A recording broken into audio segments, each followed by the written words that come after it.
हरे राम राम राम हरे हरे, हरे कृष्ण कृष्ण कृष्ण हरे हरे.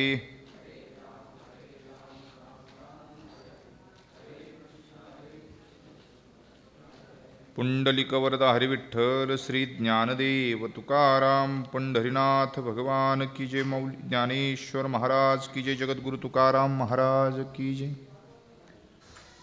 ब्रह्मानंदं परमसुखदं केवलं ज्ञानमूर्तिं द्वन्द्वातीतं गगनसदृशं तत्त्वमस्यादिलक्षणम् एकं नित्यमिमलमचलं सर्वधी साक्षीभूतं भावातीतं त्रिगुणरहितं श्री सद्गुरु तन्नमामि. ऐसा सर्वांग सद्गुरु सकल विद्येंचा आगरू तया माझा नमस्कारू साष्टांग भावे. मनोजवं मारुतुल्यवेगं जितेन्द्रियं बुद्धिमतामुरिष्टं वातात्मज वानरयूथमुख्यं श्रीरामदूतं शरणं प्रबध्ये.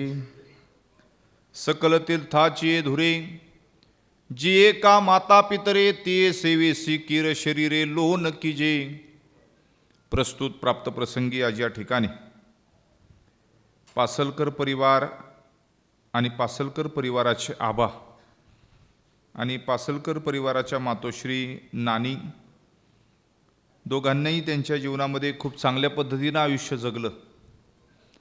जीवनामध्ये चांगला केलेला परमार्थ, आपला चांगला केलेला प्रपंच, हे सगळं व्यवस्थित पद्धतीनं संपन्न करत असताना आपल्या मुलांना चांगले विचार आणि संस्कार दिले आणि इहलोकीचा प्रवास उरकून गेल्या वर्षी त्यांचं जाणं झालं. आज प्रथम पुण्यस्मरणाच्या निमित्तानं आपण सर्वजण उपस्थित आहोत. वैकुंठवासी हरिभक्तीपरायण नरसू नानबा पासलकर उर्फ आबा आणि श्रीमती मुक्ताबाई नरसू पासलकर नानी, जीवनाचा दोघांचाही प्रवास चांगला झाला. एक चांगलं आयुष्य दोघांनाही प्राप्त झालं. एक विचारी संस्कारी संतती त्यांनी त्या ठिकाणी समाजासाठी जन्माला त्या ठिकाणी घातली. पाठीमागचा परिवाराचा उल्लेख करत असताना 3 चिरंजीव, 1 कन्या, त्याच्यामध्ये अनिल नरसू पासलकर, सुभाष नरसू पासलकर आणि रवींद्र नरसू पासलकर हे 3ही चिरंजीव आबांनी आणि नानींनी जे काही विचार दिले. कधीकधी मुलं जन्माला येतात पण आईवडिलाचं ऐकतील का नाही याची शाश्वती नसते, खात्री नसते. पण इथं मात्र त्या ठिकाणी मुलंही संस्कारी आईवडिलांनी घडवली. 1 कन्या सौभाग्यवती सुनीताताई भरत पायगुडे. असा सगळा मोठा हा आबांचा परिवार. ठीक आहे, 1 वर्षाचा काळ जरी झाला असला तरी आठवणी माणसाला गप्प बसू देत नाहीत, आठवणी शांत बसू देत नाहीत. आपल्याला आपल्या माणसांची आठवणी येत राहते. जी माणसं आपल्यासाठी त्या ठिकाणी कायम कार्यरत असतात, काही ना काहीतरी करत असतात, आपल्याला विचार संस्कार ज्यांनी दिलेले असतात, ज्यांनी आपल्याला सांभाळलेलं असतं, आपल्यावरती ज्यांचे उपकार असतात, अशी माणसं आपल्याला सदैव आठवत राहतात. आणि म्हणून चांगल्या पद्धतीने आपला जीवनाचा प्रवास त्यांचा तर झालाच झाला. पण सगळ्यांचंही जीवन, पाठीमागच्या परिवाराचं जीवन चांगलं व्हावं याच्याकरता जे काही करता आलं त्यांच्या हयातीमध्ये त्यांनी सगळं या दोघांनी केलं. म्हणजे आबांनी असेल, नानींनी असेल. आणि आईवडिलाची आठवण आल्यानंतर कोण असा आहे की ज्याच्या डोळ्याच्या कडा ओल्या होत नाहीत. आपोआप त्या ठिकाणी आपल्याला त्यांची आठवण आल्याबरोबर आपले डोळ्याच्या कडा ओल्या होतात. या भूमिकेतून आज प्रथम पुण्यस्मरणाच्या निमित्तानं पासलकर परिवाराच्या माध्यमातून प्रवचनरूपी सेवेचं आयोजन केलेलं आहे.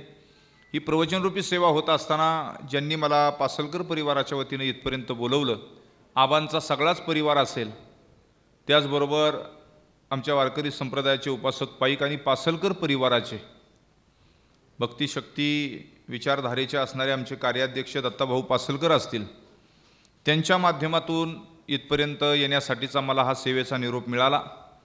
इथं आल्यानंतर लक्षात आलं की हा परिवार अत्यंत जवळचा आहे, सगळ्यांच्याच नात्यातला आहे. पायगुडे परिवार आणि पासलकर परिवार, आमच्या मांडवीचं नातं असेल, आमचे आगळंब्याचे सरपंच सचिनजी पायगुडे त्यांच्या घरातलं नातं असेल, कुडजे गावचे आदरणीय सुरेशजी पायगुडे त्यांच्या घरातलं नातं असेल, आणि मी इथं आल्यानंतर सगळ्याच गोष्टी कळाल्या की इतक्या जवळचा हा परिवार आहे. नंतर आदरणीय हरिभक्तीपरायण परसू पासलकर असतील, हे त्यांचे बंधू आहेत, आपल्या घोरेकर दिंडीचे असणारे विश्वस्त ट्रस्टी म्हणून चांगल्या पद्धतीनं काम पाहणारं व्यक्तिमत्व. अशी सगळीच माणसं या ठिकाणी उपस्थित आहेत. त्यानिमित्तानं आज प्रवचनरूपी सेवेसाठी घेतलेली ओवी ज्ञानियांचे राजे, योग्यांची माऊली, साधकांचे मायबाप, वैष्णवांचे अग्रगणी आणि भक्तांचे शिरोमणी अशा अनेक विशेषणांनी युक्त असलेले कैवल्य चक्रवर्ती सम्राट माऊली ज्ञानेश्वर महाराज यांच्या ज्ञानेश्वरी ग्रंथातील 17वा अध्याय आणि 17व्या अध्यायामध्ये 207 क्रमांकाला ओवी आली. सकल तीर्थाची धुरे जे का माता पितरे ती सेवेशी कीर शरीरे लोन कीजे. ज्ञानोबराय म्हणतात, सगळ्या तीर्थांमध्ये सर्वश्रेष्ठ जर कोण असेल तर आपले आईवडील आहेत. सकल तीर्थाची धुरे, जगात अनेक तीर्थ आहेत, सगळीच तीर्थ जगात एकाच वेळेस कोणत्याही माणसाला करता येणार नाहीत. जगाचं जाऊ दे, आपल्या भारतातच किती तीर्थ आहेत. भारताच्या पूर्वेला जगन्नाथ नावाचं धाम आहे, जगन्नाथपुरी आपण ज्याला म्हणतो.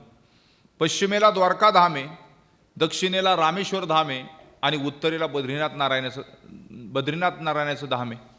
अशी ही 4 धामं भारत देशाच्या 4 दिशेला भारताचं संरक्षण करतात.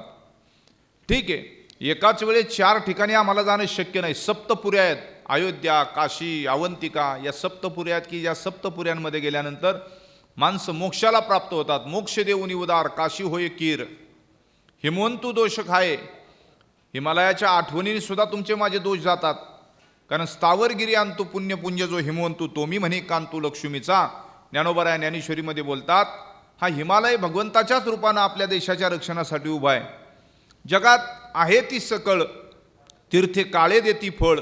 तुकाराम महाराज म्हणले, वाराणसी गया पाहिली द्वारका परीन हे तुका पंढरीच्या. अशी तीर्थ असताना त्या सगळ्या तीर्थाचा अनुभव आपण त्या ठिकाणी घेत असतो. पण एकाच वेळेस सगळी तीर्थ आपल्याला करता येत नाहीत. एकाच वेळेस भारतातल्या सगळ्या तीर्थाचं दर्शन घेता येत नाही. ज्ञानोबराय म्हणले, मग एकाच वेळेस सगळ्या तीर्थाचं पुण्य मिळालं पाहिजे आणि तेही एका मिनिटात मिळालं पाहिजे. कसं शक्य आहे? बद्रीनाथला जायचं म्हटलं तर 4-8 दिवस खर्ची करावे लागतात. विमानाने गेले तरी 4 दिवस आमचे जातात, कारण जवळ नाही ते. पुणे डेहराडूनचं विमान केलं तर 1 दिवस अख्खा घाट चढायला जातो. बरं, इकडं रामेश्वरला गेलं तरी 2-4 दिवस जाणार आहेत. पूर्वेला गेलो जगन्नाथ धामाला जाणार आहेत. इतक्या कमी वेळामध्ये कुठल्याही धामाला जाता येत नाही, कुठली तीर्थ होत नाही. अशी भारतातली किती तीर्थ आहेत? अनेक तीर्थ आहेत, पण सगळ्या तीर्थाचं दर्शन आपल्याला एकाच वेळेस होत नाही. मला फक्त ओवीचा अर्थ सांगायचा आहे म्हणून याच्याकरता मी बोलतोय. सकल तीर्थाची धुरे, सगळी जी तीर्थ आहेत त्या सगळ्या तीर्थाचं असणारं पुण्य एका क्षणामध्ये एकाच वेळेमध्ये त्या ठिकाणी आपल्याला कसं घेता येतं त्याचं उदाहरण माऊलींनी दिलं. आई बापाच्या दर्शनाची ताकद एवढी आहे की एकाच मिनिटात सगळ्या तीर्थाचं दर्शन करून देण्याची ताकद त्यांच्या दर्शनाची. एकाच मिनिटात सगळ्या तीर्थाचं पुण्य नुसतं पाया पडल्याने प्राप्त होतं असं माऊली म्हणतात. सकल तीर्थाची धुरे जे का माता पितरे ते सेवेशी कीर शरीरे लोन कीजे. म्हणून आपलं जीवन त्यांच्या सेवेसाठी ओवाळून टाकावं ही भूमिका त्या ठिकाणी ज्ञानोबारांनी ओवीतून मांडली. असो, पुण्यस्मरण का करायचं? आज ठीक आहे, 3ही मुलं, 1 कन्या, आबांचा हा कार्यक्रम झाला पाहिजे, नानींचा कार्यक्रम झाला पाहिजे, पुण्यस्मरणाचा कार्यक्रम झाला पाहिजे. मला प्रवचनाला बोलवलं, सगळे पाहुणे रावळे बोलवले, अन्नदान, वस्त्रदान, अनेक प्रकारची दानं इथं होत असतात. ज्ञानदाने, द्रव्यदाने करण्यापाठीमागचा हेतू काय असतो? तर त्याचं पहिलं कारण आहे, आपल्या पितरांना आपण त्या ठिकाणी वारस या नात्यानं त्यांचं कार्य पाठीमागं करायचं, याच्याकरता पुण्यस्मरण करावं. दुसरी गोष्ट, कुठल्याही प्रकारचे पितृदोष राहत नाहीत आपल्याकडं. त्यांच्या उपकारातून परतफेड करण्याची असणारी एक संधी असते. अजून नारद भक्तिसूत्रामध्ये 71 क्रमांकाचं सूत्र आलेलं आहे की माणसाने त्याच्या जीवनामध्ये आपल्या आईवडिलाचं कार्य का करावं, त्यांची पुण्यस्मरणं का संपन्न करावीत. त्याचं पहिलं उत्तर दिलंय, मोदंती पितरहा. फोनवर कोण बोलतंय? आता बोलू नका कोणी. मोदंती पितरहा. आपला प्रश्न होता पुण्यस्मरण का करायचं. नारद भक्तिसूत्रामध्ये 84 सूत्र आहेत. त्याच्यात पहिलं 71 क्रमांकाचं सूत्र आलेलं आहे. त्याच्यामध्ये असं वर्णन आलं आहे, एखाद्या परिवारानं त्या परिवाराचे आईवडील गेल्यानंतर पाठीमागचं माणसं, मग त्यांची मुलं असतील, त्यांचा सगळा परिवार असेल, सुना असतील, नातवंड असतील, हे कार्य केल्यानंतर त्यांना काय फायदा होतो. पहिला फायदा, मोदंती पितरः नृत्यंती देवताः सनाथा चैव भूभुवर्वती, म्हणजे आपल्या पितरांना आनंद होतो. मोद म्हणजे आनंद. आपल्या अगोदरच्या जेवढ्या पिढ्या निघून गेलेल्या आहेत, आपल्याला त्याची कल्पना आहे. आपण ज्यांच्या कुळामध्ये जन्माला आलो, आपल्याला फार तर 4 पिढ्या पाठीमागे जाता येतं. आई वडील, आजी आजोबा, पणजी पंजोबा, खापर पंजोबा, खापर आजी, संपला विषय. इथून पाठीमागं जाता येत नाही. तिथून पाठीमागचं नाव काढायचं झालं, कदाचित मला वाटतं 4-5 पिढ्या संपल्या तर त्याच्या अगोदरची नावं सातबाऱ्याला नसतात. मग 4-5 पिढ्या पाठीमागं आपल्याला जाता येईल, पण त्याच्या अगोदरचं नाही सांगता येत आपल्याला. पण आजही ज्ञानोबारायांच्या अगोदरच्या 8 पिढ्या सांगता येतात आणि माऊलींच्या नंतरच्या आजपर्यंतच्या पिढ्या सांगता येतात. तुकाराम महाराजांच्या 8 पिढ्या आजही आपल्याला सांगता येतात. आपल्या नाही आपल्याला सांगता येत, संतांच्या सांगता येतात. ऐका, पुण्यस्मरण केल्यानंतर नारद सांगतात, मोदंती पितरः, आपल्या पितरांना आनंद होतो. आपले सगळे पितर एकत्र येतात स्वर्गात, तरी पितर काय न करती, कैसेनी स्वर्गी वस्ती, आणि तेही येती कुळापाशी. आणि एकत्र येऊन काय करतात, आनंद साजरा करतात आणि आपल्याला आशीर्वाद देतात. काय आशीर्वाद देतात, तुका म्हणे पितर आशीर्वाद देती आणि कल्याण इच्छिती सर्व काळ. हा फायदा आहे. कोण सांगतंय त्याला महत्व आहे.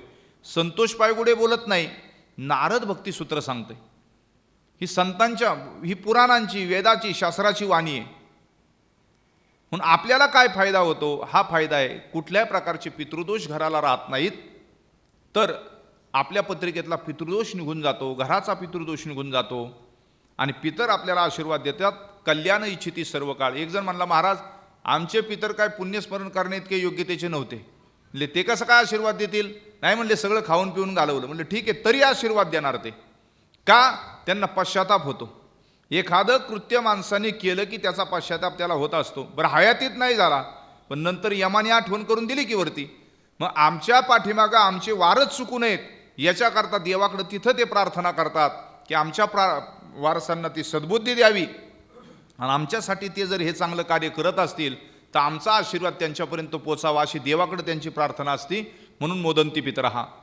तुम्ही म्हणाल, महाराज मोदंती पितरः फक्त आता पासलकर परिवाराचे आबा, मग आबांचा परिवार नाणे असतील, मग त्यांच्याच परिवारातले पितर त्यांना आशीर्वाद देतील का. नाही, त्या संबंधानं आपणही इथं आलेलो आहे.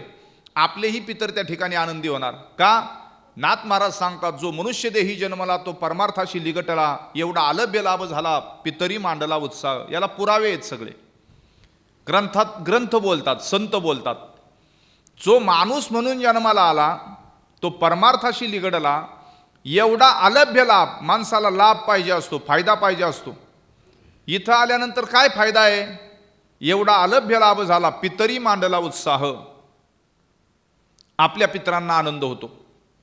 कुणाच्या, पासलकर परिवाराच्या तो होणारच होणार, पण त्यांच्या संबंधानं आपणही इथं जोडलो गेलेलो आहे. आपलेही पितर आपल्याला वरतून खाली पाहत असतील आणि आपल्याला आज आशीर्वाद देतील. आज त्यांना आनंद होईल. पितरांना याचाही आनंद असतो, माझा पोरगा बारमध्ये नाही बसला, दरबारात बसला, याचा आनंद असतो. हे पण लक्षात घ्या.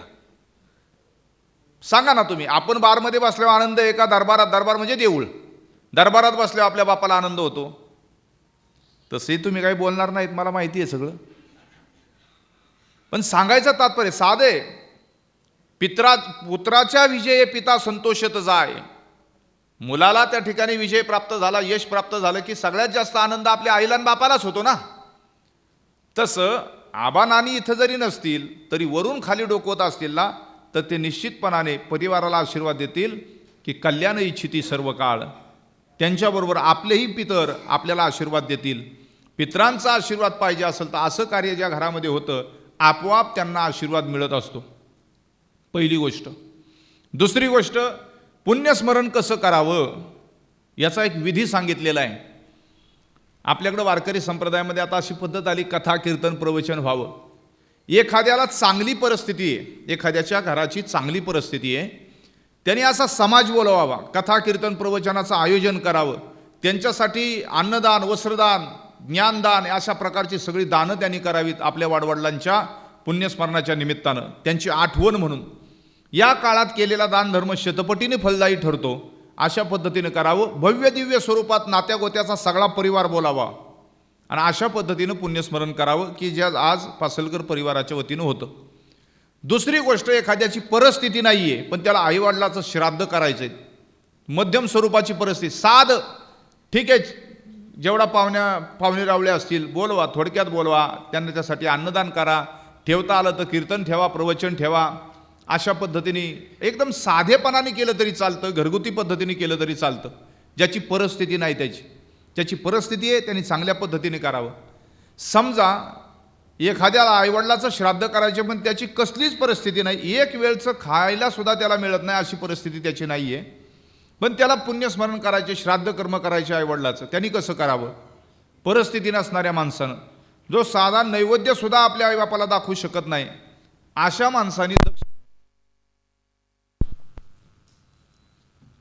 माणसानी दक्षिण दिशेला तोंड करायचं आणि दक्षिण दिशेला तोंड करून आपले दोन्ही हात वरती करून आपल्या पितरांची माफी मागायची.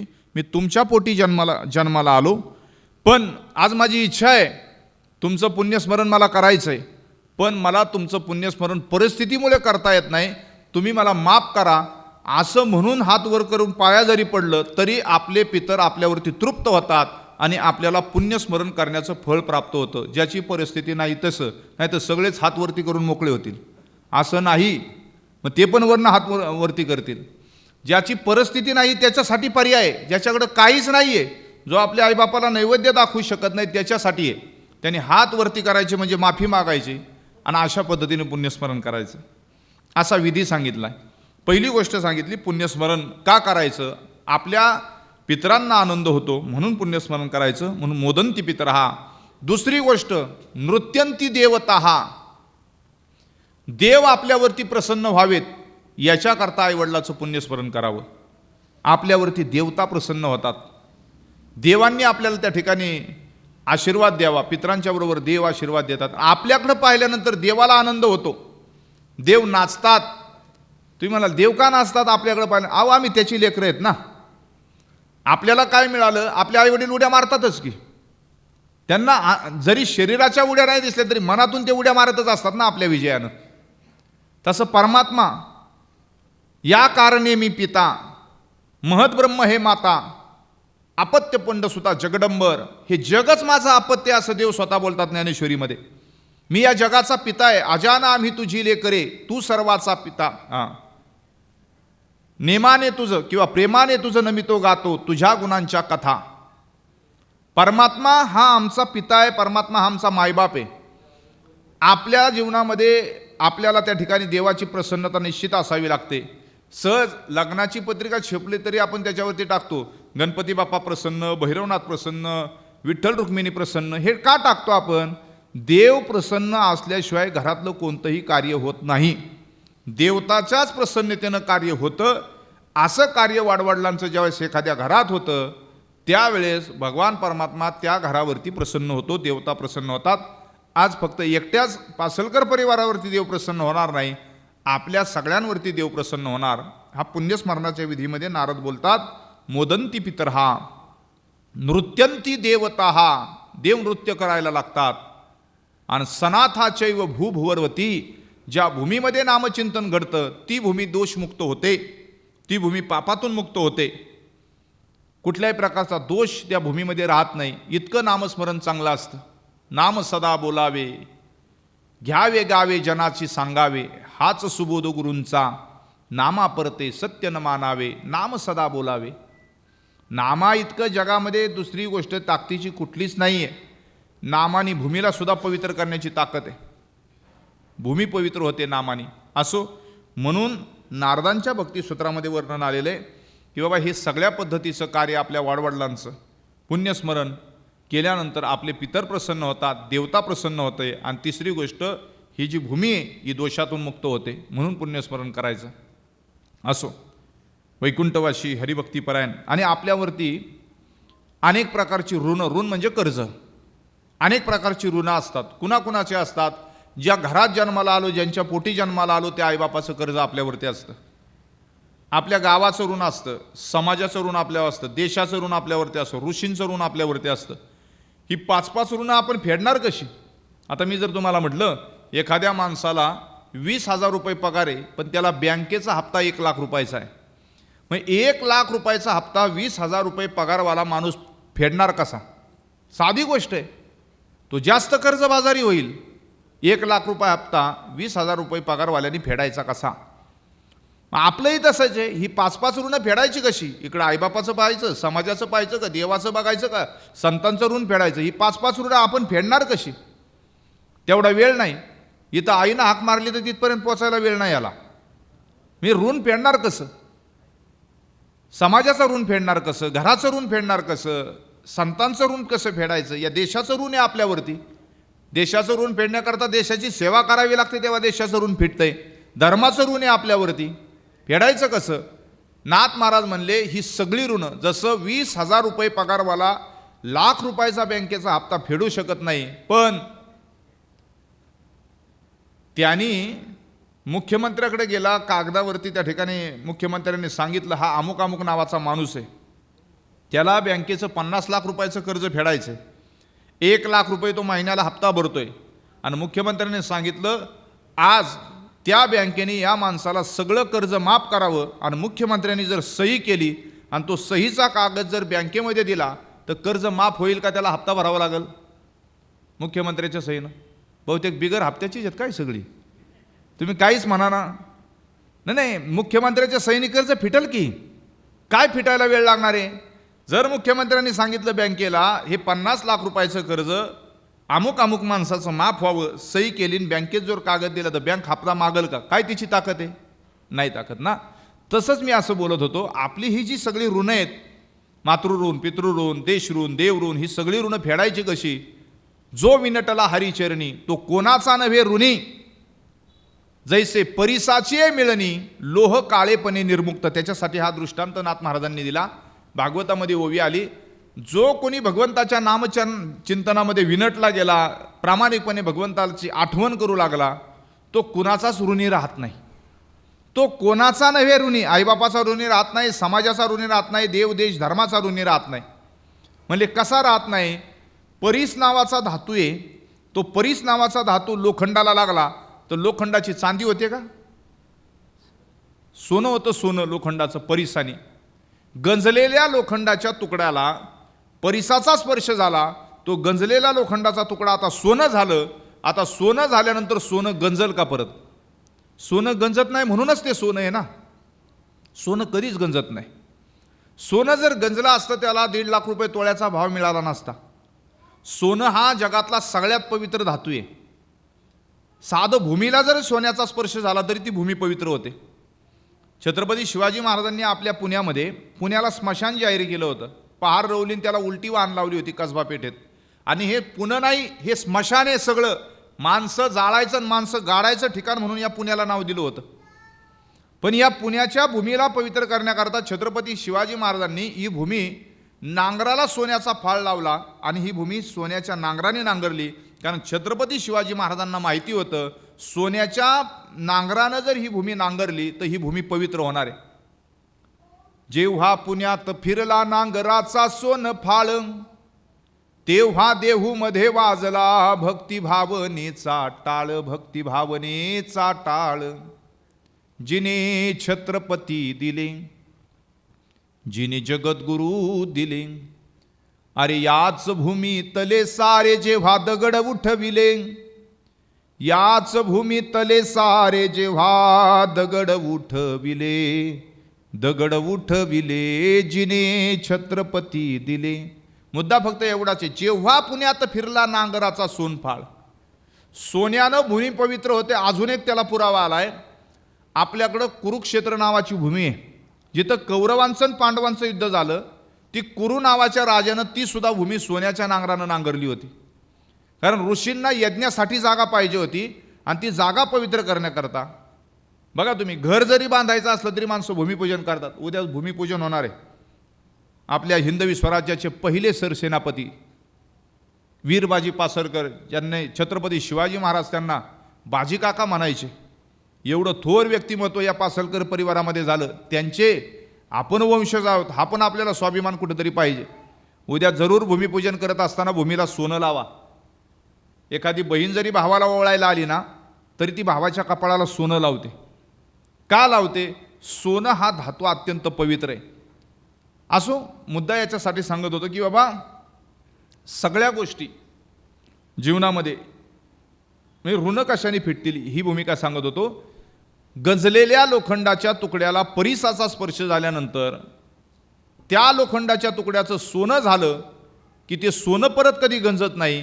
तसं एकदा नामचिंतनाचा रस्ता आपण धरला की त्या नामचिंतनाच्या माध्यमातून आपल्याही जीवनाचं सोनं होतं आणि कुठल्याही प्रकारचं ऋण आपल्याला फेडावं लागत नाही. जसं मुख्यमंत्र्याच्या सहीनं त्या 20,000 रुपये पगारवाल्याचं ₹1,00,000 हप्ता जसा त्या ठिकाणी त्याला भरावा लागत नाही, त्याच पद्धतीनं आपलं सुद्धा आहे. नामचिंतनाच्या माध्यमातून आपल्यालाही कुठल्या प्रकारचं ऋण फेडावं लागत नाही. आपोआप तुकोबाराय सांगतात, माझे झाले गयावर्जन फिटले पितराचे ऋण. आमच्या पितराचं ऋण फिटून जातं, अशी भूमिका असते. दुसरी गोष्ट, आदरणीय आमचे दत्ताभाऊ पासलकर यांनी माहिती दिली आणि गोरेकरांना जे काही सहकार्य केलं या परिवारानं, खरं तर त्यांच्या कालखंडामध्ये आबांच्या जीवनाचा थोडासा परिचय देत असताना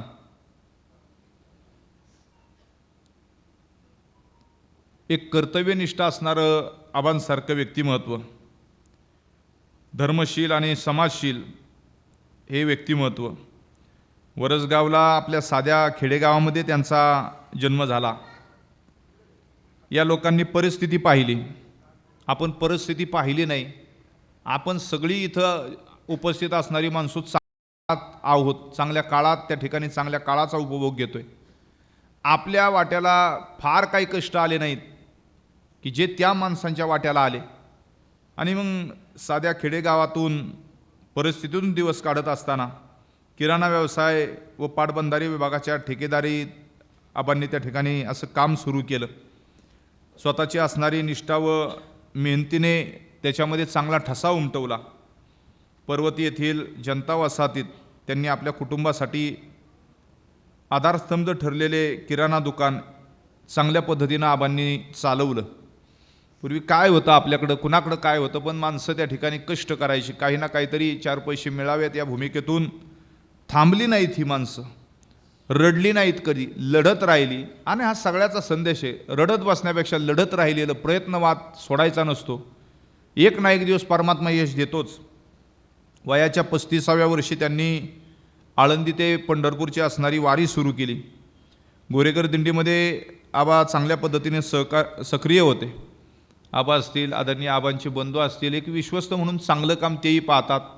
गोरेकरांमध्ये काही मंडळींची नावं घेतली जातात. आजही आदरणीय भट्टीगावचे आबा कोकाटे असतील, आजही लवळेगावचे प्रतापदादा शितोळे सरकार असतील, या मंडळींनी गोरेकर दिंडीला एवढं मोठं सहकार्य केलं. आजही त्यांची नावं त्या ठिकाणी गोरेकर दिंडीमध्ये आदराने घेतली जातात. अख्ख्या महाराष्ट्राच्या वारकरी संप्रदायामध्ये 11 नंबरला माऊलीच्या पाठीमागं गोरेकरांची आपण सगळी लोक चालतो.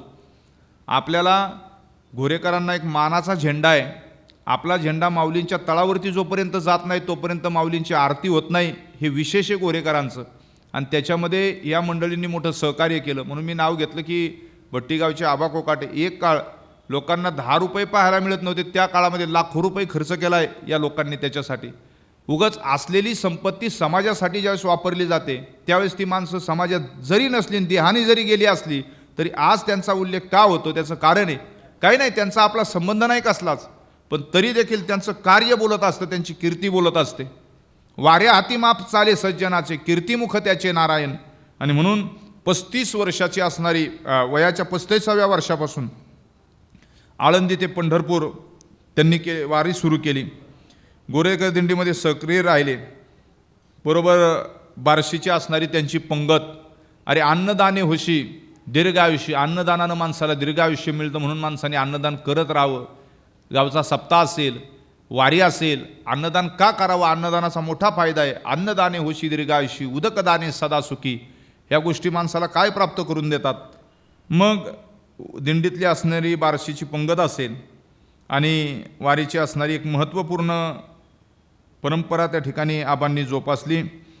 दुसरी गोष्ट, हे सगळं काय करत असताना नातेपुतेमध्ये गोरेकरांनी जागा ज्यावेळेस घेतली त्यावेळेस आबांच्या परिवारानं 11 लाख रुपयाची देणगी आबांच्या परिवारानं दिली.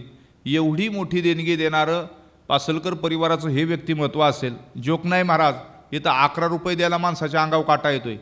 11 लाख रुपयाची देणगी दिलेली आहे. आज हे कोणी विसरू शकत नाही. आज सगळी गोरेकरांची मंडळी ती बद्रीनारायण धामला गेलेले आहेत. मला सकाळी 6:45 वाजता फोन आला आहे अध्यक्षांचा. माझं आवरत होतो, सकाळी 6:45 वाजता फोन आला. म्हणले कुठे आहेत? म्हणलं आता प्रवचनाला जाणार आहे मी थोड्या वेळाने. म्हणले आम्ही हिमालयात 4 धामला आलेलो आहे, आम्हाला कार्यक्रमाला येता यायचं नाही. जवळजवळ 15-20 लोक गेलेले आहेत ते सगळे. तेवढं एक काम करा की हा उल्लेख मात्र जरूर करा. आता ह्याच्यात उल्लेख नाही आहे, हे दान दिलेल्याचा याच्यात उल्लेख नाही आहे. सकाळी फोन मला ज्यावेळेस अध्यक्षांचा आला, संजयजी वांजळे असतील त्यांचा आला, त्यावेळेस त्यांनी सांगितलं की या परिवाराने आपल्या दिंडीला खूप मोठं सहकार्य केलेलं आहे. नात्यापुतेच्या जागेसाठी 11 लाख रुपयाची देणगी त्यांनी दिलेली आहे. जिथं आबा स्वतः त्या ठिकाणी चालले आणि त्या दिंडीसाठी 11 लाख रुपयाचं दान देवासाठी, साधू संतांसाठी आबांनी ते केलं. त्या दिंडीतल्याही लोकांनी सांगितलं की बाबा हा आवर्जून त्या ठिकाणी तुम्ही उल्लेख प्रवचनामध्ये करा. कारण अशी माणसं, दातृत्वशील माणसं समाजामध्ये कमी आहेत. आणि एखाद्याचं मोठं एवढं जर योगदान असेल तर योगदान त्यांच्या परिवाराला, त्यांच्या नातेवाईकांना समजावं, याच्या व्यतिरिक्त काय नाही. याच्यासाठी तुम्ही तो उल्लेख जरूर करा. म्हणून एवढं मोठं दान आबांनी, बरं काही जाहीर नाही ना, माझं सांगितलंच पाहिजे, माझं केलंच पाहिजे, अमुकच आहे तमुकच आहे असं काही नाही. आणि मग इथं आल्यानंतर मग अशी दत्ताभाऊ सहज बोलले की गोरखकरांना मोठं सहकार्य केलं की बाबा हे अशा पद्धतीचं दातृत्व आबांचं होतं. आपल्यातला एक सामान्य माणूस कसा असू शकतो याचं उत्तम उदाहरण आहे महाराज. उत्तम उदाहरण. कोण कोणाला देतो कशाला, पण देवाचं कार्य आहे, संताचं कार्य आहे. ठीक आहे, आबा हयातीत असताना ती पंगत चालू केली, गोरेकरांना सहकार्य केलं, ते तर सगळ्याच्या लक्षात आहे. पण आज जरी शरीराने नसले तर वर्षानुवर्ष वारी चालू राहणार आहे. वारीसाठी, दिंडीसाठी घेतलेली जागा तशीच्या तशी राहणार आहे. आमचे गुलाबराव तात्या निवंगुने असतील, अख्खी 1 एकरची जागा तरडगावला घेऊन दिली गोरेकरांना. जागा तशीच्या तशी राहणार आहे, कुठं जाणार नाही. दिंडी राहणार, वारकरी राहणार, भजन करणार, मुक्काम करणार, सगळं राहणार. माणसं जरी राहिली नाहीत तर त्यांनी केलेलं कार्य शिल्लक राहणार. कोण म्हणतं जगात श्रीमंत माणसं काही कमी आहेत का? प्रचंड श्रीमंती आहे. पण त्या श्रीमंतीचा वापर काही माणसं किती चांगल्या ठिकाणी करतात, कुणासाठी करतात हे खूप महत्त्वाचं आहे. आणि हे कार्य शिल्लक राहतं. एवढं मोठं कार्य आबांनी केलं, पण त्याचा गवगवा नाही, कुणाला सांगणं नाही, त्याबद्दल कुणाशी त्या ठिकाणी फार चर्चा नाही. कारण दिलेली गोष्ट या हाताची ह्या हाताला कळू नये अशा विचाराची माणसं त्या ठिकाणी होती. आणि त्या पद्धतीने आबांनी गोरेकरांना मोठं केलेलं सहकार्य असेल. आबांच्या पाठीमागं आबांचे सगळेच चिरंजीव, 3ही मुलं, 1 कन्या, यशस्वी पद्धतीने त्यांचा असणारा जीवनाचा एक प्रवास चालू आहे. त्याच्यामध्ये अनिल नरसू पासलकर कॉस्मॉस बँकेमध्ये ते सेवा करतात, बँकेचे कर्मचारी म्हणून त्या ठिकाणी चांगल्या पद्धतीनं कार्यरत आहेत. तिथं सुभाष नरसू पासलकर बांधकाम व्यावसायिक म्हणून चांगल्या पद्धतीची ओळख. आणि आपली ही ओळख आपल्याला निर्माण करायची असते. आपलंही महत्त्व आणि आपल्या वाडवडिलाचं महत्त्व वाढावं म्हणून 3ही मुलांनी, त्याच्यामध्ये रवींद्र नरसू पासलकर किराणा व अन्य व्यवसाय त्यांचाही त्या ठिकाणी आहे. सुनीता भरत पायगुडे आगळंबे, शेतकरी कुटुंबामध्ये आमच्या पायगुडे परिवारामध्ये त्यांना दिलेलं आहे. असो, आज त्यांच्या नातवंडांची विविध क्षेत्रामध्ये एक चांगल्या पद्धतीचं शिक्षण नातवंडांनी घेतलं आहे. कुणी अभियांत्रिकी व अन्य व्यवसायामध्ये चांगला ठसा नातवंडसुद्धा उमटवत आहेत. पासलकर कुटुंब सांप्रदायिक, सामाजिक, शैक्षणिक या सगळ्या गोष्टींची असणारी जोपासना करणारं, नीतिमूल्यांची जोपासना करणारं, सगळ्याला धरून हा परिवार समाजामध्ये आज कार्यरत आहे. त्याचं एकमेव कारण या परिवाराचे आईवडील, एक आबांसारखं व्यक्तिमत्व आणि एक नानींसारखी आई या परिवाराला. बाप असतो घराचा पहिला देव, प्रत्येकाच्या काळजातील अनमोल अशी ठेव. बाप म्हणजे आईच्या डोळ्यामधलं पाणी, तिच्याच मंगळसूत्रामधला प्रत्येक काळामणी. फार आज मी आल्याला विचारलं आमचे सरपंच सचिन पायगुडे आगळंब्याचे, त्यांचे बंधू त्यांना विचारलं की किंवा दोघांचं एकत्र पुण्यस्मरण कसं. फार नाही म्हणले, एक 40 ते 45 दिवसाचा फरक होता. आबांच्या नंतर त्या ठिकाणी नानींनी आपला देह पंचतत्वाला देऊन टाकला आणि म्हणून ब्राह्मण काकांनी सांगितलं की एकत्र हा पुण्यस्मरणाचा सोहळा करायचा. या भूमिकेतून आज आपण एकत्र हा सोहळा करतोय. मग त्या निमित्तानं काय ओवी असावी, जी एका माता पित्रे आई आणि वडील एकत्र ज्या ओवीमध्ये ज्ञानोबारांनी ठेवले ती ओवी आज समोर मांडली. म्हणून बाप असतो घराचा पहिला वहिला देव, प्रत्येकाच्या काळजातील अनमोल अशी ठेव. काय आहे बाप? बाप म्हणजे आईच्या डोळ्यामधलं पाणी, तिच्याच मंगळसूत्रामधला प्रत्येक काळामणी. बाप म्हणजे जेवणातील पंचपक्वानाचं ताट आणि आयुष्याच्या नदीचा मजबूत असा घाट. ज्याला नाही ना बाप त्याला विचारा ना बापाची पोकळी, आणि आयुष्यभर बापाची जागा कशी राहते मोकळी. काळीच कापून काढलं तरी बापाला विसरता येत नाही. बापा इतकं सुख आयुष्यात दुसरं कोणी देत नाही. कोण देतं? नाही देत महाराज. बाप स्वाभिमानी बाना, बाप कणखर कणा, त्यांच्या काळजात सुद्धा लाजाळूची संवेदना. त्यांची पहाडाची छाती, त्यांचे हृदय गुलाब, त्यांच्या घामाच्या थेंबाना हिऱ्या मोताचा रुबाब. बाप घराचा तो पाया, आई कळस त्यावर, जेव्हा खचतो ना पाया तेव्हा कोसळते घर. उलाढाली करतो हा बाप फक्त घरासाठी, शिव्या शाप हे जगाचे बाप घेतो सारे माथी. घर बायकोनी मुले यांना जगवण्यासाठी, बाप होतो वेडा पिसा एका एका पैशासाठी. बाप म्हणजे जरी की वाल्या कोळ्याची जमात, त्यांच्या पापामध्ये कोणी नाही वाटे करू होत. बाप म्हणजेच कसा, जसा पाण्यातला मासा, त्यांच्या डोळ्यातला थेंब कुन्हा दिसणार कसा. म्हणले सगळ्याच्या डोळ्यातलं पाणी दिसतं पण बापाच्या डोळ्यातलं पाणी दिसत नाही. म्हणले बाप हा पाण्यातल्या माशासारखाच. म्हणले कसा? पाण्यातला मासा आहे आणि त्या माशाला जर एखाद्या मासे पकडणाऱ्याने पाण्यात गळ टाकला आणि त्या माशाला गळ लागला आणि दुखणं त्या माशाला झालं, वेदना झाली, म्हणून मासा रडायला लागला. रडलेला पाण्यातला मासा कुणाला दिसतो? मासा खूप रडला पण कुणाला दिसला? नाही दिसणार. का दिसणार नाही? कारण पाण्याशी पाणी गेले मिळून. रडलेला पाण्यातला मासा जसा कुणाला दिसत नाही तसं रडलेला बाप सुद्धा घराला कधी दिसत नाही. अजून बाप झाल्याशिवाय बापाचं महत्त्व कळत नाही. बॅचलर मुलं बापाला विचारतात तुम्ही आमच्यासाठी काय कमवलं? मग आपण बाप झाल्यावर आपल्याला कळतं. म्हणून बापाचं महत्त्व बाप झाल्यावरच कळतं. पाण्यातला मासा झोप घेतो कैसा, जावे त्याच्या वंशात ते वाकळे. त्याच्या वंशाला जावं लागतं. लोक सहज म्हणतात पाण्यातला मासा झोपत कसा असेल. काय माहिती कसा झोपत असेल? एखाद्या वडिलांनी हे एवढं कसं केलं असेल आबांनी, ते त्यांचं त्यांना माहिती. बाप झाल्याशिवाय बापाचं महत्त्व कळत नाही. त्या पदाला गेल्याशिवाय त्या पदाचं महत्त्व कळत नाही. अशा अनेक गोष्टी असतात बघा तुम्ही. अहो भगवंत सुद्धा आईवडिलांच्या संबंधाने इतका कनवाळू आणि कृपाळू. आई घराचं मांगल्य, वडील घराचं अस्तित्व आहे. आईकडं अश्रूचे पाठ आहेत, वडिलाकडं संयमाचे घाट आहेत. आईला रडता येतं, बापाला नाही रडता येत. तुम्ही दाखवून द्या बाप रडला म्हणून. बापाचा बाप गेला तरी बाप रडत नाही. का? आई घराचं मांगल्य, वडील घराचं अस्तित्व आहे. आईकडं अश्रूचे पाठ आहेत, वडिलाकडं संयमाचे घाट आहेत. छत्रपती शिवाजी महाराजांना घडवणारी आई राजमाता राष्ट्रमाता जिजाऊ आईसाहेब आठवतात. पण आपला मुलगा छत्रपती व्हावा याच्याकरता मोगलांची गुलामी करणारे शहाजीराजे होतच की. जीवन संपवावं लागलं पण शहाजीराजांचा हेतू एकच होता, माझं जीवन गुलामीत गेलं पण माझा पोरगा छत्रपती झाला पाहिजे. हे ध्येय पाहणारे एक बापच आहे ना. कौसल्या मातेनं जन्म दिला रामाला, सदा समाधिस्थ रामरूप झाली आणि कौसल्या माऊली नामा म्हणे. कौसल्या मातेने जन्म दिला रामाला पण राजा दशरथ आहे. राम प्रभू वनवासात गेल्यावर फक्त 6व्या दिवशी अटॅक आला राजा दशरथाला आणि निघून गेले राजा दशरथ हे जग सोडून.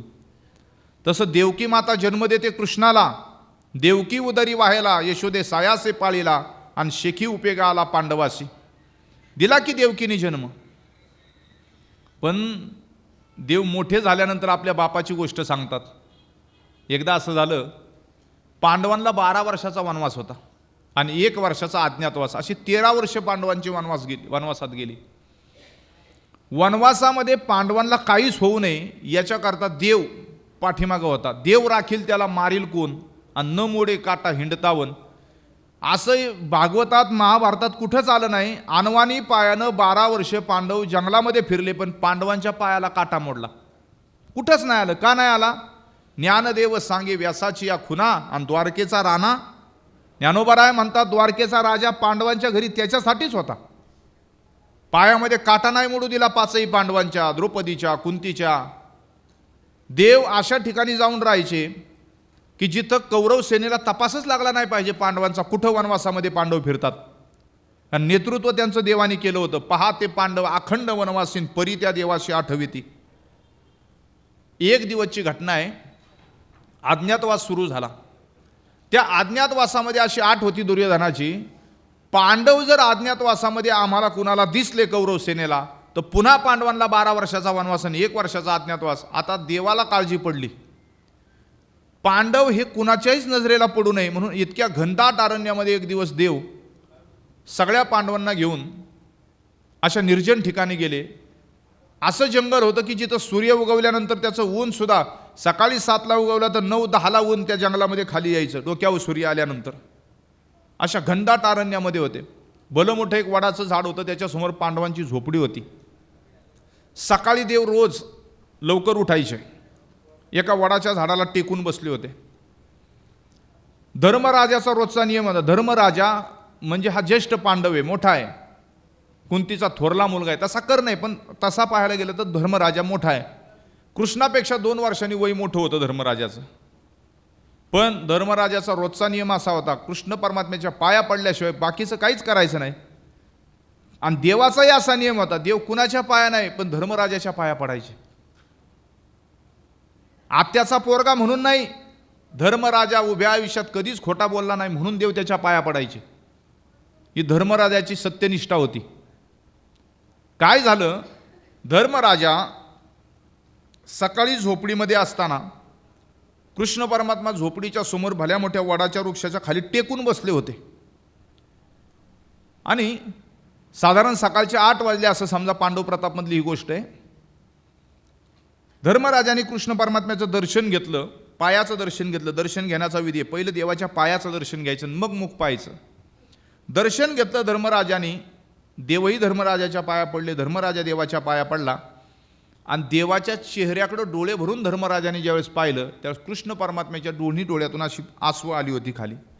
कधी रडला नाही देव, कायम लढला. फक्त का रडला त्याचं उत्तर द्यायचं. धर्मराजा घाबरला याच्यासाठी, 12 वर्षाच्या वनवासात देव आमच्या बरोबर आहे, 12 वर्षात आमच्या डोळ्याला पाणी येऊ नये, आम्ही रडू नये म्हणून आईसारखा आमच्या पाठीमागं देव कृष्ण परमात्मा उभा राहिला. आणि आज तोच रडायला लागला. का रडता देवा असं विचारलं, त्यावेळेस देवाला हुंदका आला. पण देवाने धर्मराजाला सांगितलं नाही का रडता म्हणून.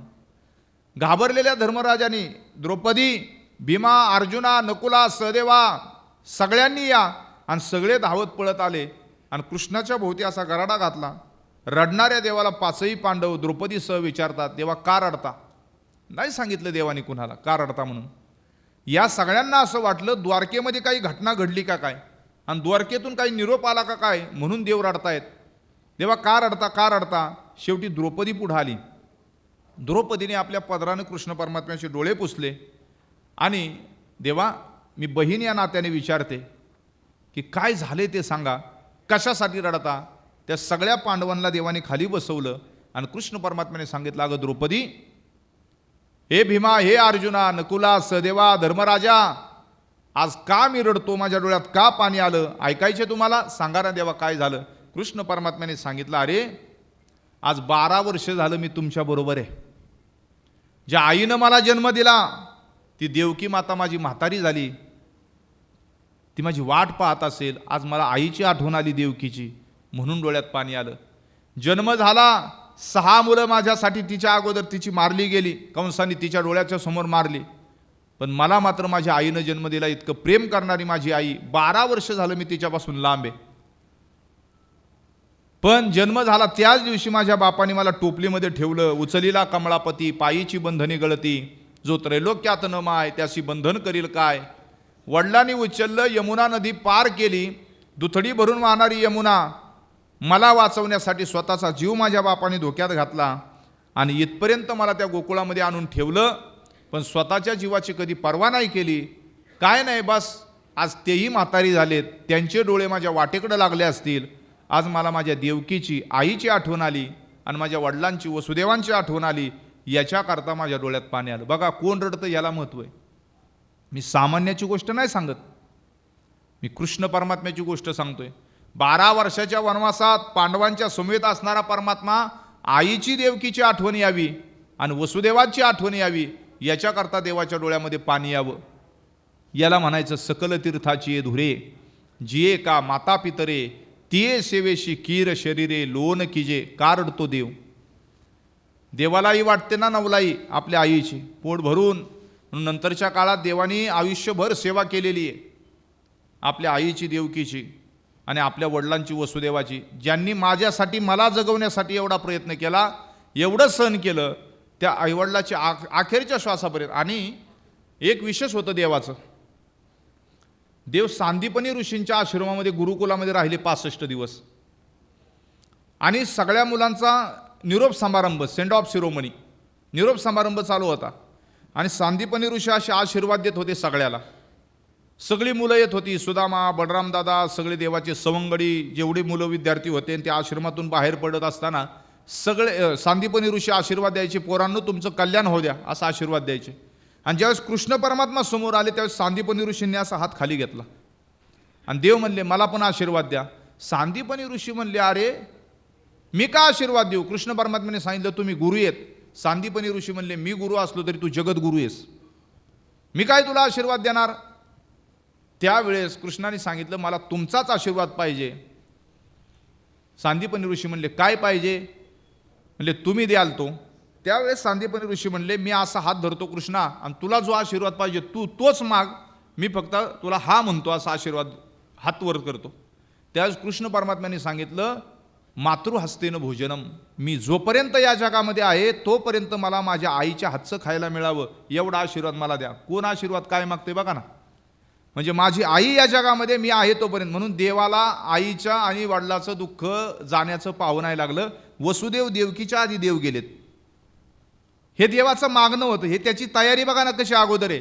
कारण ते जाण्याचं दुःख मी पाहू शकत नाही, मला त्यांचं जाण्याचं दुःख सहन होणार नाही, याच्याकरता अगोदरच लहानपणीच देवाने आशीर्वाद मागून घेतला होता मला माझ्या आईच्या हातचं शेवटपर्यंत खायला मिळावं, मला सेवा करता यावी, तिची वडिलाची सेवा करता यावी. असा असणारा परमात्मा आयुष्यभर सेवा करत राहिला. असो, पण वडिलाच्या आठवणीनं कुणाकुणाला काय होतं. एका मुलीची व्यथा आहे, ती म्हणते मला कुणीच नव्हतं, मला फक्त म्हणली बाप होता आणि गरिबी. ती सांगली जिल्ह्याची कलेक्टर झाली मुलगी. म्हणजे लहान होते बालवाडीला. नंतर मग बालवाडीचं वडील नेऊन शाळेत सोडायचे, आंघोळ घालायचे, अंग पुसायचे, कपडे घालणार, दप्तर खांद्यावरती घ्यायचे आणि मला हाताला धरून सोडायचे.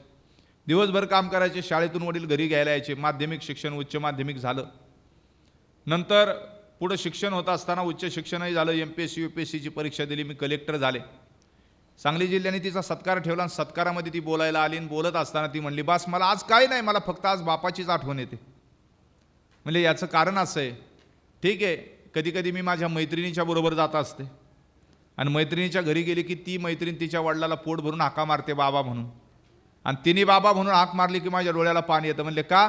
तिला तिचा बाबा आहे म्हणून ती तिला बाबा म्हणते, पण मी आज किती जरी हाक मारली, या वडिलांनी माझं आयुष्य घडवलं, आज मला बाबा म्हणायला वडीलच राहिले नाहीत. आणि मग तिने व्यथा सांगितली, माझ्या डोळ्यातली आसव कुणी मायेने पुसताना,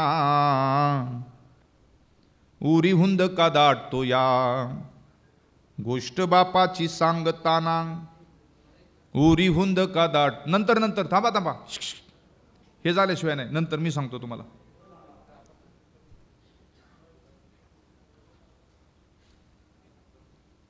माझ्या डोळ्यातली आसव कुणी मायेने पुसताना उरी हुंद का दाटतो या गोष्ट बापाची सांगताना उरी हुंद का दाटतो या गोष्ट बापाची सांगताना त्यांच्या फाटक्या सदऱ्याला सदा ठिगळ जोडलेली उभ्या आयुष्याला त्यानं कशी कातर लावलेली मला कसस होत या कुणी बाबा म्हणताना उरी हुंद का दाटतो या गोष्ट बापाची सांगताना उभा जन्म घालवला आसा पेट त्या वनव्यात चिंब भिजलेली कशी त्यांच्या मायेच्या पावसात मला कसस होत या कुणी बाबा म्हणताना उरी हुंद का दाटतो या गोष्ट बापाची सांगताना बघितली त्यान सपन पाला उसाचा काढताना आनवानी पायानं बाप तसाच चाललेला मला कसस होत या कुणी बाबा म्हणताना उरी हुंद का दाटतो या गोष्ट बापाची सांगताना. असो, हे सांगण्याच्या पाठीमागचं कारण एकच आहे, आठवण आल्यानंतर आपोआप डोळ्याच्या कडा ओल्या होतातच. खूप प्रेम असतं बापाचं परिवारावरती, मुलं असतील मुले असतील. विशेष मुलगी म्हणजे बापाच्या काळजाचा तुकडा असतो. नेहमीप्रमाणे बोलत असतो. त्या दमलेली बापाची कहाणी, त्याच्यातली 4 वाक्य आहेत आणि ते आपल्या दमलेल्या बापाची कहाणी, त्याच्यामध्ये पासलकर परिवाराचीच कन्या होती आपल्या. काय नाव, श्रेया ना. त्याच्यात आलेली 4 वाक्य आहेत. तो बाप विचारतो पोरीला, तुझ्या जगातून बाबा हरवेल का ग, मोठेपणी बाबा तुला आठवेल का ग, सासुराला जाता जाता उंबरठ्यामध्ये बाबासाठी येईल का पाणी डोळ्यामध्ये. पोरी, तुझं लग्न झालं की लग्न झाल्यानंतर तू सासर घराला जाणार. सासर घराला गेल्यानंतर सासर घराचा उंबरा ओलांडत असताना जन्म देणारा बाप तुला आठवेल का, असा त्या बापाचा प्रश्न आहे पोरीला. पोरी सुद्धा बापावरती किती प्रेम करतात ऐका. मी एका 20 वर्षाच्या पोरीला विचारले, बाळा तुला काय आवडतं. ती पोरगी म्हणली, महाराज असं का विचारता काय आवडतं. मी म्हणलं, अगं तुला सकाळ दुपार संध्याकाळ काय आवडतं. ती म्हणली, महाराज मला संध्याकाळ आवडते. तिचं उत्तर ऐकण्यासारखं होतं, संध्याकाळ आवडते. त्या संध्याकाळमध्ये काय दडलं होतं बघा. म्हणलं तुला काय आवडतं. ती म्हणली संध्याकाळ आवडते. म्हणलं का संध्याकाळ आवडते. तिचं उत्तर आलं, महाराज ती संध्याकाळ माझ्या बाबांना घरी घेऊन येते ना, म्हणून मला संध्याकाळ आवडते. तिच्यात तिचा बाप लपला होता त्या संध्याकाळमध्ये. तुझ्या जगातून बाबा हरवेल का ग, मोठेपणी बाबा तुला आठवेल का ग, सासुराला जाता जाता उंबरठ्यामध्ये बाबासाठी येईल का पाणी डोळ्यामध्ये. जन्म देणारा बाप सासर घराला जाताना आठवल का. कोणत्या पोरीला आठवत नाही हो. प्रत्येक मुलीचं आपल्या बापावरती प्रेम असतंच आणि प्रत्येक बापाचं आपल्या घरावरती प्रेम असतंच. त्याच्यात काही कुठल्या प्रकारचं दुमत नाही आहे. अनेक उदाहरणासह मी या ठिकाणी बोलत होतो. असं चला, आबांसारखं व्यक्तिमत्व, आबांचे असणारे 3ही चिरंजीव, एक चांगला उद्योग व्यवसायामध्ये सगळे कार्यरत आहे. मग अनिल नरसू पासलकर असतील, सुभाष नरसू पासलकर असतील, रवींद्र नरसू पासलकर असतील आणि सौभाग्यवती सुनीता भरत पायगुडे, 3 चिरंजीव, 1 कन्या, बाकी सगळ्या सुना असतील, नातवंडा असतील. बोलून गेलो की पायगुडे परिवाराचा आणि पासलकर परिवाराचा अत्यंत जवळचा स्नेह. आमचे सचिनजी पायगुडे सरपंच आगळंबे गावचे, त्यांच्याही भगिनी या परिवारामध्ये. आमचे आदरणीय सुरेश बापू पायगुडे असतील, त्यांच्या कन्या आमच्या भगिनी पल्लवीताई या परिवारामध्ये. अशी सगळीच मंडळी, आज नात्यागोत्याचा सगळा परिवार या ठिकाणी, सगळा पासलकर परिवार उपस्थित आहे. आदरणीय विकास अण्णा पासलकर असतील, आमचे राजाभाऊ पासलकर असतील, आमचे भगवान बापू पासलकर असतील, त्याचबरोबर आदरणीय विकास नाना दांगट पाटील. राजकीय व्यक्तिमत्व जरी असलं तरी संप्रदायाला प्राधान्य देणारी ही माणसं आहेत. कायम संप्रदायावरती आमचे प्रेम करत आलेली मंडळी आहेत. असो, हे सगळं होत असताना आपण सगळ्यांच्या नात्यागोत्यामध्ये किंवा पाहुणे मंडळींच्या सुखदुःखामध्ये कार्यक्रमाला सहभागी होत असतो.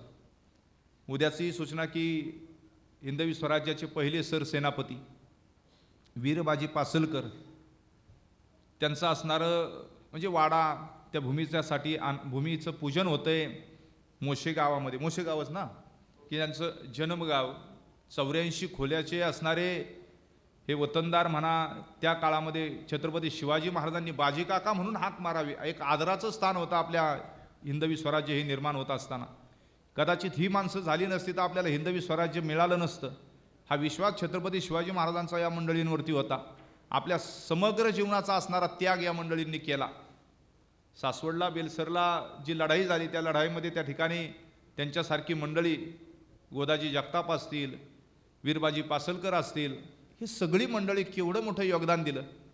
मला मगाशी दत्ताभाऊंनी माहिती दिली की बाबा आम्ही सगळे एकत्र येऊन मोठं काम त्या ठिकाणी होतंय. उद्या त्याचा उद्घाटनाचा किंवा भूमिपूजनाचा सोहळा आहे, तुम्ही या. अण्णांचा विशेष करून बाळासाहेबांना पासलकर यांचा विशेष करून तुम्हाला निमंत्रण आहे. खूप लाखो रुपयाचा खर्च अण्णा स्वतः त्या ठिकाणी करून हे योगदान देत आहेत. ही संधी असं समजा आपल्या पूर्वजांसाठी काहीतरी करण्याची संधी आहे. आपण ज्या कुळात पासलकर परिवारामध्ये आहोत ना, आता काही मागं पाहिजे, आमचं कुळ येते. जसं आम्ही नेहमी सांगतो माझी या रक्तामध्ये ईश्वराचा अंश आहे, ज्ञानोबा तुकोबाचा तोच माझा वंश आहे. आम्ही त्या वंशामध्ये, आम्हाला त्यांचं नाव मिळालेलं आहे ना. मग ते सगळे कार्यरत आहेत. आमचे लालूअण्णा पासलकर असतील, विकासांना पासलकर असतील, ही सगळी मंडळी कार्यरत आहेत. बाळासाहेबांनी ठरवलं सगळ्याला घेऊन काम करायचं, मोठं काम करायचं, मागं फिरायचं नाही, मागं हटायचं नाही. आज एवढ्या वर्षाचा काळ झाला तरी वीरबाजी पासलकरांचं नाव इतिहासाला घ्यावं लागतं. ते कधी मिटणारं नाही, कधी संपणारं नाही. मी मगाशी जसं उदाहरण दिलं की आबांच्या परिवारानं की जवळजवळ गोरेकर दिंडीला 11 लाखाची देणगी त्यांनी गोरेकर दिंडीला दिली. ठीक आहे, आपल्या जीवनामध्ये आपण कार्य करणार आहेत.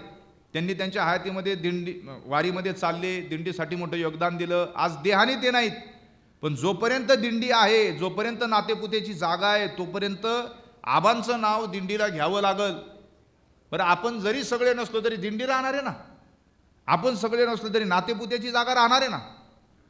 याचा अर्थ असा आहे की आपल्याला सुद्धा कुठंतरी जर पासलकरांचा, वीरबाजी पासलकरांचा वाडा होत असेल तर त्या वाड्याला एक तरी दगड आपला लागलाच पाहिजे ना.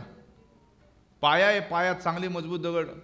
आमचे विजय बापू पासलकर असतील, ही सगळी मंडळी खूप स्वाभिमानी आहेत आपल्या सगळ्याच्या संबंधानं. आणि कुठंतरी त्या ठिकाणी आपली संपत्ती सत्कार्याला उपयोगी यावी याच्याकरता एकत्र येऊन चांगल्या पद्धतीचं तेही काम चालले.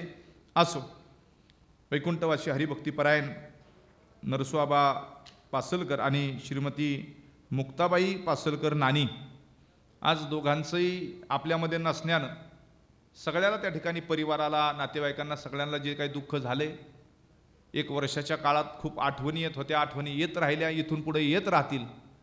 पण तरी देखील त्यांनी दिलेले विचार आणि संस्कार नित्यानं त्या ठिकाणी आम्ही जोपासू.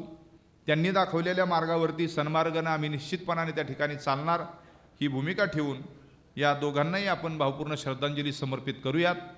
मी माझा पायगुडे परिवार, आमच्या पायगुडे परिवारचे आदरणीय हरिभक्तीपरायण कांतीलाल अप्पा पायगुडे असतील त्यांच्याही वतीनं, पायगुडे परिवार आमच्या मांडवी गावच्या वतीनं, वारकरी संप्रदाय गोरेकर दिंडी क्रमांक 11 माऊलींच्या रथापाठीमागं गोरेकर दिंडीच्या वतीनं, पुण्यामध्ये आमची सार्वजनिक चिंचेची तालीम सर्व पहिलवान आणि वस्ताद मंडळीच्या वतीनं, आढळ असं स्थान वैकुंठामध्ये आदरणीय आबांना आणि नानींना प्राप्त हो अशी सदिच्छा व्यक्त करतो आणि सेवेला या ठिकाणी पूर्णविराम. विठ्ठल विठ्ठल.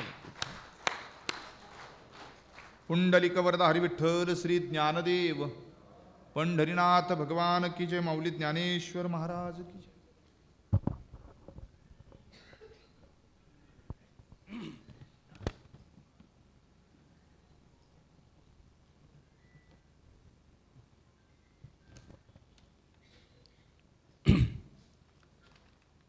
कैलासवासी हरिभक्तीपरायण नरसोबा नानबा पासलकर आणि कैलासवासी गंगा भागीरथी मुक्ताबाई नानी नरसू पासलकर यांच्या प्रथम पुण्यस्मरणानिमित्त आपण सर्वजण या ठिकाणी जमलेलो आहोत. ज्यांचं पुण्यस्मरण या ठिकाणी होतं आहे त्या आईवडिलांच्या सेवेचा कृतज्ञतेचा भाव व्यक्त करण्यासाठी परिवारानं या ठिकाणी आयोजित केलेली ही प्रवचनरूपी ज्ञानदान सेवा आणि त्या प्रवचनरूपी ज्ञानदानामधून या ठिकाणी आज आपल्या आईवडिलांचं स्मरण केलं जावं. आपल्या आईवडिलांच्या स्मरणाप्रित्यर्थ या ठिकाणी आपण आपले आप्तेष्ट, नातेवाईक, सगळे सोयरे, ग्रामस्थ, माता भगिनी, मान्यवर मंडळी यांना निमंत्रित करावं आणि या सर्व सहयोगातून, आपल्या सहभागातून आपल्या आईवडिलांचं चांगल्या स्वरूपाचं या ठिकाणी म्हणजे आयुष्यामध्ये आपल्याला जर महत्त्वच कशाचं वाढवायचं असेल ना, तर आपण आपल्या आईवडिलांचं महत्त्व आपल्या कार्यकालामध्ये वाढवलं पाहिजे असं वारकरी संप्रदाय त्या ठिकाणी आपल्याला तो संस्कार त्या ठिकाणी देत असतो. आपण इतराची महती जरूर करावी, परंतु त्या महतीच्या बरोबर किंवा त्या महतीच्या आद्य कर्तव्य आपल्या आईवडिलांच्यामुळं आपण हा जन्म घेतला, ही दुनिया पाहिली. म्हणून सर्वात प्रथम त्या ठिकाणी आपण जर काय केलं पाहिजे तर आपल्या आईवडिलांचं महत्त्व त्या ठिकाणी आपण विशद केलं पाहिजे. विनंती माझी वाढवेळ झाला उभा पांडुरंग, वैकुंठा श्रीरंग बोलावितो. वाढवेळ झाला उभा पांडुरंग, अंतकाळी विठू आम्हाशी पावला. कुडी सहित झाला गुप्त तुका, वाढवेळ झाला उभा पांडुरंग, वैकुंठा श्रीरंग बोलावितो. वाढवेळ झाला उभा पांडुरंग. पुंडलिक वरदा हरी विठ्ठल श्री ज्ञानदेव पंढरीनाथ भगवान की, माऊली ज्ञानेश्वर महाराज की जय, जगद्गुरु तुकाराम महाराज की जय. सर्वांनी पासायदान म्हणायचे.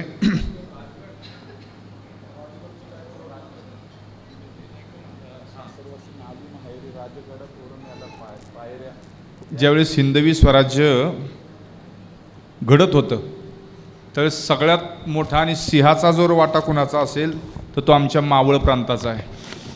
आमच्या मावळ प्रांतातल्या माता भगिनी पहाटे 4ला उठायच्या आणि 4ला उठून जात्यावरचं गाणं गायच्या. 4 वाजता ते गाणं चालू झालं, जातं चालू झालं की सकाळी 7 वाजता घरातली पोरं उठायची. पोरं असायची 10 वर्षाची, 12 वर्षाची, 15 वर्षाची. आपल्या आईला, आपल्या आजीला विचारायची, आजी तू कुणाचं गाणं म्हणत होती ग? तर त्या आजीचं गाणं असं असायचं, पुन झालं जुनं जाऊ भोर परगण्याला, पुन झालं जुनं जाऊ भोर परगण्याला, सोन्याची पायरी राजगड तोरण्याला. हे पहाटे 4 वाजता एखादी आई, एखादी आजी जात्यावरती गाणं म्हणायची. त्या घरातलं 12-15 वर्षाचं पोरगं सकाळी 7 वाजता उठलं की आपल्या आजीला विचारायचं, अगं आजी तू कुणाचं गाणं म्हणत होती ग? त्या आजीने सांगायचं, मी छत्रपती शिवाजी राजाचं गाणं म्हणत होते. ती पोरं आपल्या आईची, आजीची परवानगी घ्यायची, छत्रपती शिवाजीराजे कुठं भेटतील? मग त्या आजीनं सांगायचं, आईनं सांगायचं, राजगड आणि तोरण्याला ज्यांनी सोन्याच्या पायऱ्या बसवल्या ते छत्रपती शिवाजी महाराज राजगडावरती असतील, नाही तर तोरण्यावरती असतील. 12-15 वर्षाचं पोरगं आपल्या घरातला आईचा, आजीचा निरोप घ्यायचा आणि छत्रपती शिवाजी महाराजांना भेटायला राजगड तोरण्याला यायचं आणि माघारी येताना मावळा बनून यायचं. हे उपकार आमच्या मावळातल्या स्त्रियांच्या जात्यावरच्या गाण्याचे मला हे सांगायचं होतं. ते त्यांनी ऐकलं होतं म्हणून म्हणले म्हणा, पुन झालं जुनं जाऊ भोर परगण्याला, सोन्याची पायरी राजगड तोरण्याला, सोन्याची पायरी राजगड तोरण्याला. छत्रपती शिवाजी महाराज की, धर्मवीर संभाजी महाराज की. चला सर्वांनी पसायदान म्हणायचं. आता विश्वात्मके देवे येणे वाग्यज्ञ तोषावे, तोषोनी मज द्यावे पसाय दान हे. जे खळांची व्यंकटी सांडो तया सत्कर्मिरती वाढो, भूता परस्परे पडो मैत्र जीवांचे, दुरितांचे तिमिर जावो, विश्वस्वधर्म सूर्य पाहो. जो जे वांछील तो ते लाहो प्राणी जात, वर्षत सकळ मंडळी ईश्वरनिष्ठांची मांदियाळी. अनवरत भूमंडळी भेटतू तयाभूता चला कल्पतरूचे आरव चेतना चिंतामणीचे गाव बोलते जे अर्णव पियुषांचे चंद्रमेचे अलांछन मार्तंडजे तापहीन ते सर्वाही सदा सज्जन सोयरे होतू किंबहुना सर्व सुखी पूर्ण हो निती लोकी भजिजो आधी पुरखी अखंडित आणि ग्रंथ पुजविये विशेष लोकीये दृष्टांदृष्ट विजय होवावेजी एथ म्हणे श्री विश्वेश्वराहू हा होईल दान पसावो येणेवरे ज्ञान देवो येणेवरे ज्ञान देव सुखिया झाला येणेवरे ज्ञान देव सुखिया झाला. ओम शांती शांती शांती. हॅलो.